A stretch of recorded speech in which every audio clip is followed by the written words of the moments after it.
Hello students, in our today's video we are going to discuss about class 10 chapter 6 triangles. Triangles के chapter में students one of most important theorem is Thales theorem या फिर BPT Basic Proportionality Theorem. ये theorem number 6.1 है जो कि काफ़ी ज़्यादा इम्पोर्टेंट है. बीपीटी या फिर बेसिक प्रोपोर्शनैलिटी थ्योरम या फिर थेल्स थ्योरम, इन तीनों नामों से इस थ्योरम को जाना जाता है. ये जो थ्योरम है हमें थेल्स नाम के मैथमेटिशियन ने हमें दी थी. That's why this theorem is also known as Thales theorem. Thales जो कि एक फेमस ग्रीक मैथमेटिशियंस थे, उन्होंने ये थ्योरम दी थी. That is known as BPT और बेसिक प्रोपोर्शनैलिटी थ्योरम. इस थ्योरम की स्टेटमेंट के बारे में डिस्कस करते हैं students. Statement is if a line is drawn parallel to one side of a triangle to intersect the other two sides in distinct points the two sides are divided into the same ratio. Means अगर एक triangle है, इस triangle में अगर हम एक side के parallel एक और लाइन खींचते हैं जो अदर दो लाइंस को दो अलग अलग पॉइंट डिस्टिंक्ट पॉइंट पर कट करती हो तो उन लाइंस का रेशियो इक्वल होगा. मान लीजिए स्टूडेंट्स BC एक स्ट्रेट लाइन है ट्रायंगल ABC में. इस लाइन के पैरेलल हमने लाइन DE को कंस्ट्रक्ट किया. आफ्टर दैट DE जो लाइन है, AB जो लाइन सेगमेंट है उसको D पॉइंट पर और AC लाइन सेगमेंट को E पॉइंट पर कट कर रही है. तो ये थ्योरम क्या कहती है students, ratio of these two sides यानी AD अपॉन DB. तो इन साइड्स का ratio of this side with ratio of this side, इन दोनों साइड्स का रेशियो निकालेंगे. वो किसके इक्वल होगा, AE अपॉन EC, इन दोनों साइड के रेशियो के इक्वल होगा. यही ये थ्योरम कहती है. रेशियो कैसे फाइंड आउट करते हैं, ये जो लाइन सेगमेंट है इस लेंथ को इस लेंथ से डिवाइड करेंगे, इस लेंथ को इस साइड इस लाइन सेगमेंट की लेंथ से डिवाइड करेंगे तो दोनों का रेशियो क्या होगा, इक्वल. तो हमें क्या प्रूव करना है स्टूडेंट्स, हमें इस थ्योरम में क्या गिवन है, given in triangle ABC DE is parallel to BC. तो DE जो लाइन सेगमेंट है वो BC के पैरेलल है. टू प्रूव हमें क्या प्रूव करना है students, AD upon DB means AD upon DB equal to AE upon EC, ये हमें प्रूव करना है. तो हम यहाँ क्या करेंगे, कंस्ट्रक्शन करेंगे. कंस्ट्रक्शन में हम क्या करेंगे, draw perpendicular on AD from E and draw perpendicular on AE from D. Means जो D पॉइंट है उससे हम AE जो लाइन सेगमेंट है उस पर एक परपेंडिकुलर ड्रॉ करेंगे, एक परपेंडिकुलर ड्रॉप करेंगे. इसी टाइप से AD लाइन सेगमेंट पर E पॉइंट से हम एक परपेंडिकुलर ड्रॉप करेंगे. परपेंडिकुलर क्या होगा स्टूडेंट्स, जो इस लाइन के साथ 90 डिग्री का एंगल कंस्ट्रक्ट करेगा. तो E पॉइंट से हम AD पॉइंट पर एक परपेंडिकुलर ड्रॉप करेंगे जो यहाँ पे 90 डिग्री का एंगल कंस्ट्रक्ट करेगा. और हमने क्या कंस्ट्रक्शन किया है students, join BE and DC also. हमने क्या किया है, D जो वर्टेक्स है उसको C से ज्वाइन किया है, E और B को ज्वाइन करना है. तो ये कंस्ट्रक्शन का काम हमें यहाँ पे करना है. इस थ्योरम को प्रूव करने से पहले हमें DE और DC और BE को भी ज्वाइन करना है. उसके बाद मैंने क्या किया स्टूडेंट्स, जो ऊपर का पोर्शन है उसको मैंने अलग से यहाँ पे ड्रॉ किया है और जो नीचे का पोर्शन है उसको मैंने यहाँ पे अलग से ड्रॉ किया है फॉर बेटर अंडरस्टैंडिंग. अब हम प्रूफ करते हैं स्टूडेंट्स. प्रूफ में क्या है, एरिया ऑफ ट्रायंगल ADE. हमें क्या करना है स्टूडेंट्स, ADE जो ऊपर का जो ट्रायंगल है इसको लेंगे. मैंने यहाँ पे इसको ड्रॉ किया हुआ है. ADE जो हमारे पास एक ट्रायंगल है उसमें हमने E पॉइंट से परपेंडिकुलर ड्रॉप किया था जो कि N पॉइंट पर मीट करता है AD को, और D पॉइंट से AE लाइन सेगमेंट पे परपेंडिकुलर ड्रॉप किया है जो M पॉइंट पर मीट कर रहा है. तो यहाँ पे एरिया ऑफ ट्रायंगल ADE. तो किसी भी ट्रायंगल का एरिया हम कैसे फाइंड आउट करते हैं students, half of base multiply with perpendicular distance या फिर हाइट.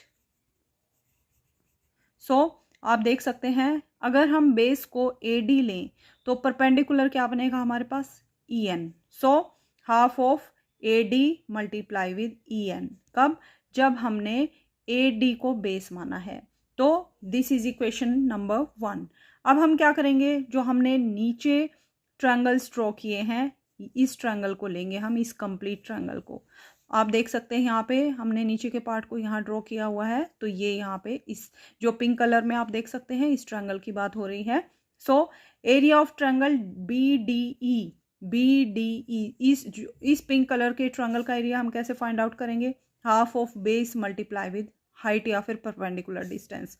तो आप देख सकते हैं स्टूडेंट्स, हाफ ऑफ, अगर हम बेस को BD लें, BD या DB, तो परपेंडिकुलर कहाँ पे है? परपेंडिकुलर यहाँ नहीं है इस ट्रायंगल में। तो हमने क्या किया था स्टूडेंट्स कंस्ट्रक्शन में, ई पॉइंट से जो ये लाइन सेगमेंट है AD, जिसको हमने आगे बढ़ाया हुआ है, यहाँ पे एक परपेंडिकुलर हमने ड्रॉप किया था, जो कि आप देख सकते हैं इस ट्रायंगल में भी हमने क्या किया है। इस ट्रायंगल की बात हो रही है यहाँ BDE, इस ट्रायंगल में कहीं भी परपेंडिकुलर नहीं है, तो इसका परपेंडिकुलर, क्योंकि ये कौन सा ट्रायंगल है स्टूडेंट्स? ऑब्ट्यूस एंगल ट्रायंगल है, क्योंकि ये एंगल जो है मोर देन 90 डिग्री है। तो यहाँ इस ट्रायंगल में जब भी हम परपेंडिकुलर ड्रॉप करेंगे वो आउटसाइड द ट्रायंगल आया, तो ये जो परपेंडिकुलर ड्रॉप किया ये पॉइंट कौन सा था यहाँ पे? N point. कौन सा था स्टूडेंट्स? यहाँ पे एन पॉइंट पे मीट किया था। सो इस ट्रायंगल का एरिया हम कैसे फाइंड आउट करेंगे? Base multiply with perpendicular distance, यानी बेस क्या है? BD या फिर DB multiply with EN। This is equation number 2। So next step क्या रहेगा स्टूडेंट्स? हम यहाँ से डायरेक्टली इन दोनों इक्वेशंस को डिवाइड करेंगे। इन दोनों इक्वेशंस को डिवाइड करेंगे, इक्वेशन 1 बाय इक्वेशन 2, तो क्या होगा students? Area of triangle ADE divided by area of triangle BDE, that equal to half of AD multiply with EN divided by half of DE multiply with EN।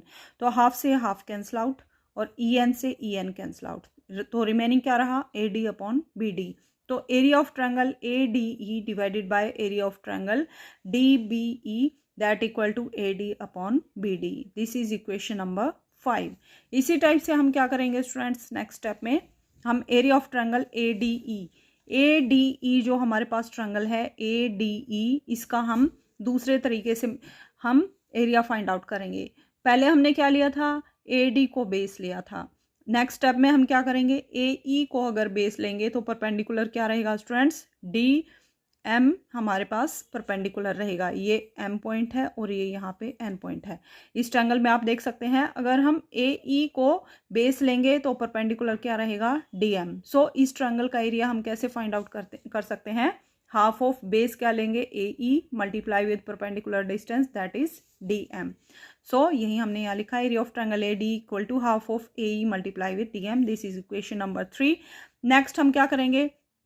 ये जो हमारे पास दूसरा triangle है, ये जो ट्रायंगल है इसको हम लेंगे, इसको मैंने यहाँ पे ड्रॉ किया हुआ है। सो इस ट्रायंगल का एरिया हम कैसे फाइंड आउट कर सकते हैं स्टूडेंट्स?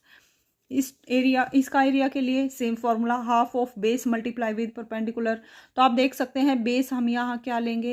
EC को बेस लेंगे, पर ये भी ऑब्ट्यूस एंगल ट्रायंगल है तो इसमें भी कहीं भी परपेंडिकुलर नहीं है, दैट्स वाई परपेंडिकुलर क्या रहेगा? यहाँ से हमने जो परपेंडिकुलर ड्रॉप किया गया है, इस लाइन को जब हम आगे एक्सटेंड किया है, आप यहाँ देख सकते हैं इस लाइन को एक्सटेंड किया है, तो यहाँ पे हमने एक परपेंडिकुलर को ड्रॉप किया गया है। तो इस ट्रायंगल का एरिया हम कैसे फाइंड आउट कर सकते हैं? Base multiply with perpendicular distance. तो परपेंडिकुलर क्या रहेगा यहाँ पे? ये पॉइंट कौन सा है? M पॉइंट है। सो DM यहाँ पे परपेंडिकुलर रहेगा। So half of EC multiply with DM। So this is equation number 3, this is equation number 4। Next step क्या रहेगा? दोनों इक्वेशंस को 3 और 4 को हम डिवाइड करेंगे। डिवाइडिंग इक्वेशन 3 बाय इक्वेशन 4, तो area of triangle ADE divided by area of triangle DEC, दोनों डिवाइड करेंगे, that equal to half of AE multiply with DM divided by half of EC multiply with DM। आप देख सकते हैं half से half cancel out, DM से DM cancel out, remaining क्या रहा? AE upon EC। So finally हमारे पास दो इक्वेशन आई। फर्स्ट इक्वेशन क्या है? Area of ADE upon area of triangle BDE equal to AD upon BD। और सिक्स्थ इक्वेशन क्या है? Area of triangle ADE divided by area of triangle DEC, that equal to AE upon EC। अब हमें क्या check करना है students के हमें प्रूफ क्या करना है? हमें प्रूफ करना है AD upon DB equal to AE upon EC। AD upon BD equal to AE upon EC, यानी इक्वेशन नंबर 5 और इक्वेशन नंबर 6 को हमें इक्वल प्रूव करना है। तो स्टूडेंट्स उसके लिए हम क्या करेंगे, AD और AE अपॉन EC को इक्वल प्रूव करने के लिए इनकी लेफ्ट साइड को हम इक्वल प्रूव करेंगे।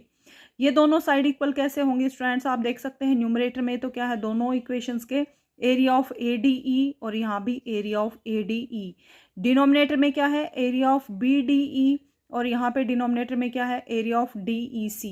तो अगर हम एरिया ऑफ BDE को इक्वल प्रूव कर दें एरिया ऑफ DEC, तो दोनों इक्वेशंस का न्यूमरेटर और डिनोमिनेटर इक्वल हो जाएगा। सो वहाँ से हम क्या कह सकते हैं कि AD upon BD equal to AE upon EC। तो अब हमारा मोटो क्या रहेगा students, area of triangle BDE को हमें इक्वल प्रूव करना है एरिया ऑफ ट्रायंगल DEC। तो स्टूडेंट्स हमारे पास डायरेक्टली एक रिजल्ट है कि जब दो ट्रायंगल्स सेम बेस पर हों और बिटवीन सेम पैरेलल लाइंस तो उनका एरिया इक्वल होता है। इसके बारे में हम ऑलरेडी डिस्कस कर चुके हैं। अब हम स्टूडेंट्स इस ट्रायंगल के सिर्फ नीचे के पार्ट के बारे में डिस्कस करेंगे। ये पार्ट है BDEC।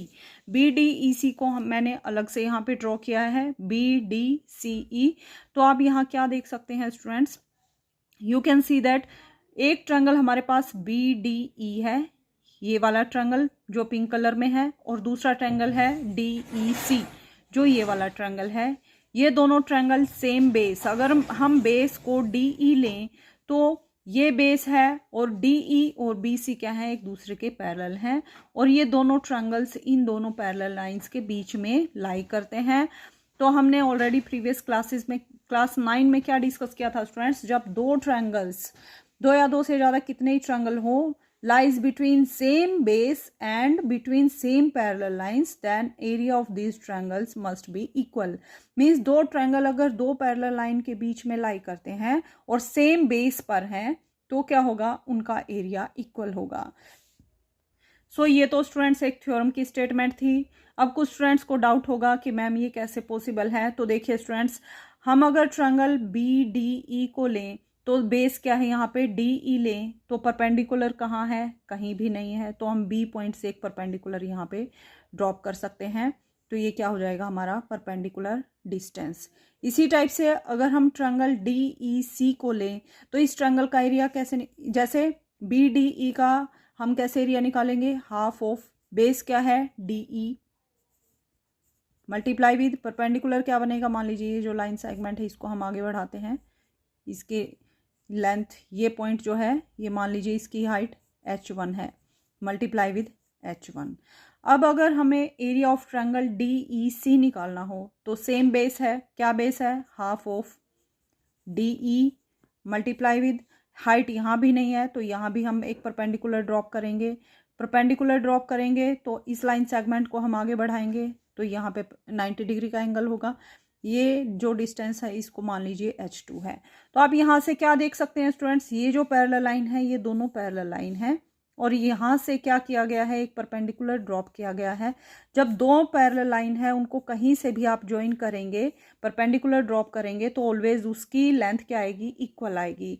मीन्स H1 और H2 की हाइट जो है बिल्कुल सेम आएगी। तो H1 और H2 बिल्कुल इक्वल आएंगे। तो आप देख सकते हैं तो यहाँ पे कि दोनों जो ट्रायंगल्स हैं इनका एरिया क्या हो जाएगा, इक्वल। तो जब दो ट्रायंगल सेम बेस पर और सेम पैरेलल लाइंस के बीच में लाई करते हैं तो उनका एरिया ऑलवेज इक्वल होता है। सेम रिजल्ट को मैंने यहाँ लिखा है, since triangle BDE and triangle DEC lies between same parallel lines BC and DE and same base DE, therefore area of triangle BDE equal to area of triangle DEC। तो दोनों का area equal होगा, यानी जो denominator में area है दोनों का एरिया इक्वल है, न्यूमरेटर ऑलरेडी इक्वल है। सो फिफ्थ इक्वेशन से क्या गिवन है हमें, area of triangle ADE upon area of triangle BDE। यहाँ पे BDE के प्लेस पर हम क्या राइट कर सकते हैं, न्यूमरेटर को सेम रखेंगे, area of triangle ADE divided bye BDE के प्लेस पर हम क्या राइट कर सकते हैं, एरिया ऑफ DEC। तो एरिया ऑफ ट्रायंगल DEC। तो आप देख सकते हैं ये हमारी इक्वेशन नंबर 5 है, ये लेफ्ट हैंड साइड, ये लेफ्ट हैंड साइड है इक्वेशन नंबर 6 की। तो इन दोनों इक्वेशंस की अगर लेफ्ट हैंड साइड इक्वल है देन राइट हैंड साइड भी इक्वल होंगी। That means AD upon BD equal to AE upon EC, और यही हमें प्रूव करना था। सो स्टूडेंट्स, थेल्स थ्योरम या BPT या फिर बेसिक प्रोपोर्शनैलिटी थ्योरम क्या कहती है कि अगर कोई ट्रायंगल है उसमें एक साइड के पैरेलल दूसरी एक लाइन खींची गई है और वो लाइन अदर लाइन को, जो दूसरी लाइन है उसको डिस्टिंक्ट पॉइंट पर, अलग अलग पॉइंट्स पर मीट करती है, तो उसको सेम रेशियो में डिवाइड करेगी दोनों लाइन सेगमेंट्स की लेंथ को। Means AD upon DB equal to AE upon EC। हम एक एग्जांपल देखते हैं स्टूडेंट्स। मान लीजिए ABC एक ट्रायंगल है, इसमें क्या है स्टूडेंट्स, मान लीजिए BC के पैरेलल हम एक लाइन सेगमेंट ड्रॉ करते हैं। ये लाइन सेगमेंट है मान लीजिए DE। तो ये थ्योरम क्या कहती है स्टूडेंट्स, AD की लेंथ मान लीजिए 1 सेंटीमीटर है, BD की लेंथ 2 सेंटीमीटर, AE की लेंथ 4 सेंटीमीटर और EC की लेंथ कितनी आएगी, 8 सेंटीमीटर। मीन्स इन दोनों लाइन सेगमेंट्स का रेशियो AD अपॉन DE कितना आएगा, 1/2। वो किसके इक्वल आएगा students, AE upon EC means 4/8। 4/8 कितना आएगा स्टूडेंट्स, 4 1 ज़ा 4, 4 2 ज़ा 8, यानी 1/2 इक्वल टू 1/2। सो यही ये थ्योरम कहती है कि इन दोनों साइड्स का रेशियो भी इक्वल आएगा। So this is our basic proportionality theorem. So students, हमने BPT के बारे में डिस्कस कर लिया है। अगर स्टूडेंट्स आपने एक बार मेरा वीडियो देख लिया तो आप कभी भी इस थ्योरम में आपको कोई भी डाउट नहीं रहेगा। तो स्टूडेंट्स, अब हम इस थ्योरम के कन्वर्स पार्ट के बारे में डिस्कस करेंगे, दैट इज थ्योरम नंबर 6.2। 6.2 क्या कहती है students, if a line divides any two sides of a triangle in same ratio then the line is parallel to the third side.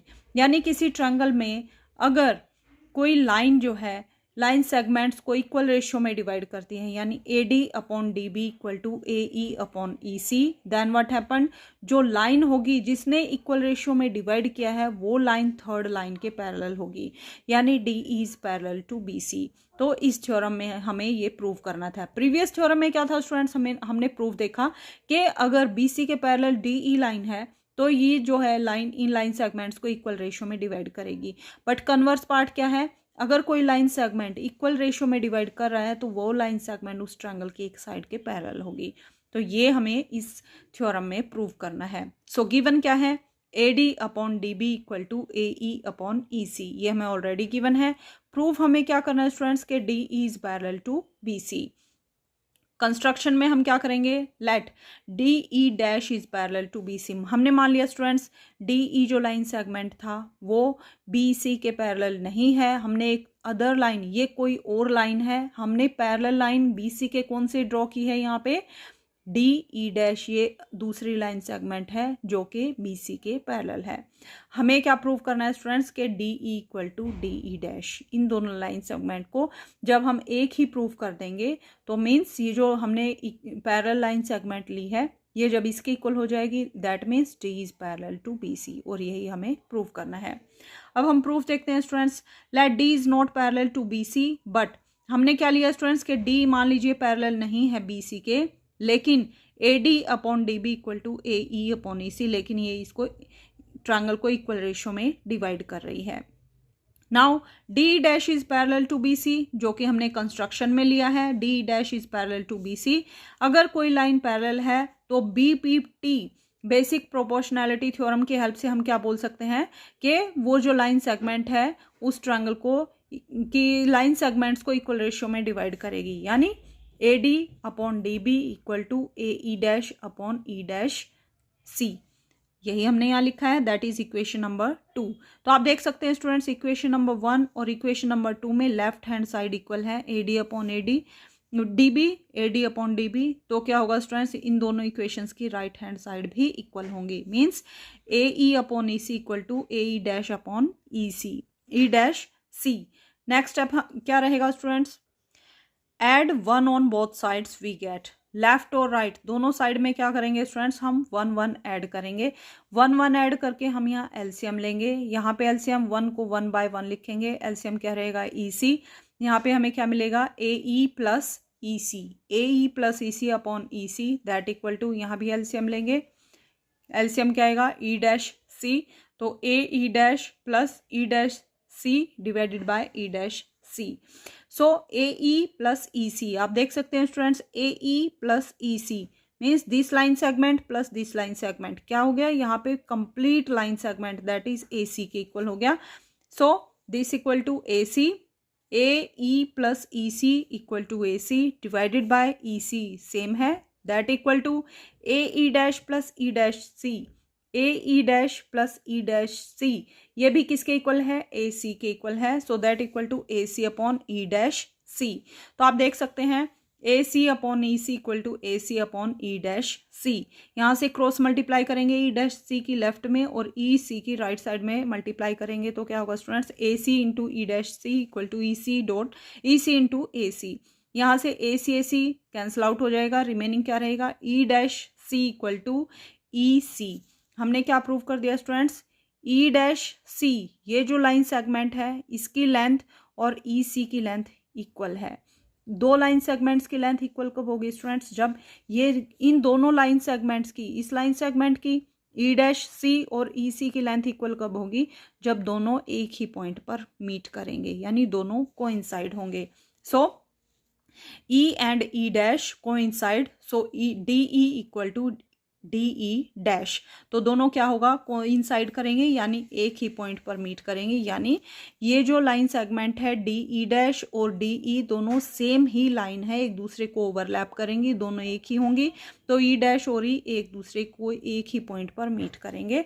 हमने क्या एज्यूम किया था कि डी ई डैश जो है पैरेलल है बी सी के और दोनों लाइन सेम है, means D E is parallel to B C और यही हमें प्रूव करना था. Since D dash is parallel to B C this implies D is parallel to B C, क्योंकि हमने डी डैश को पैरेलल लिया था और ये लाइन सेगमेंट इसके इक्वल है. सो डी ई भी क्या होगा, पैरेलल होगा बी सी को. और यही हमें प्रूव करना था कि अगर किसी ट्रायंगल में if a line divide any two sides of triangle in same ratio, कोई लाइन सेगमेंट किसी ट्रायंगल में उसकी लाइंस को सेम रेशियो में डिवाइड करती है तो वो लाइन पैरेलल होगी to the third side, triangle की थर्ड साइड. यानी दो लाइन को जहाँ पे मीट कर रही है उन लाइन को छोड़कर जो थर्ड लाइन रिमेनिंग रहेगी वो लाइन उस थर्ड लाइन के पैरेलल होगी. यही हमारी थ्योरम नंबर 6.2 थी, या फिर कन्वर्स ऑफ बीपीटी या फिर converse of basic proportionality theorem है. सो स्टूडेंट्स इसके साथ ही हमारी theorem BPT basic proportionality theorem और इस थ्योरम का कन्वर्स दोनों ही हमने इस वीडियो में डिस्कस किए हैं. आई होप आपको आपका कोई भी डाउट इस वीडियो को देखने के बाद नहीं रहेगा. फिर भी आपको कोई भी डाउट है तो आप कमेंट करके पूछ सकते हैं. That's all for in this video. In our next video we will discuss about exercise 6.2.